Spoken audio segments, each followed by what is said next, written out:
ГСП онлайн. Городские новости сейчас. Первый месяц осени историко-краеведческий музей открывает выставку с чистолетним содержанием. Автор этих картин – ухтинский художник Александр Гудков.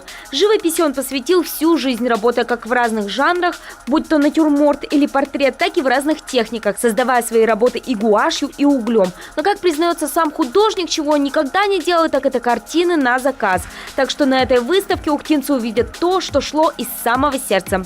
В основном пейзажи нашей необъятной страны. Эти работы, которые здесь висят, это те работы, которые я еще не выставлял. Это совершенно новые работы. Они, то, что я ездил с друзьями, у меня друзья есть из Ярославля, из Мурманска, из Питера, ездили в Западную Сибирь.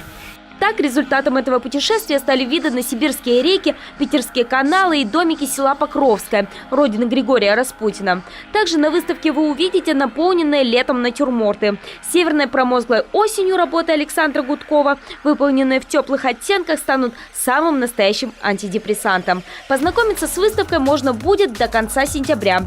После, как утверждает сам художник, картины разберут по частным коллекциям.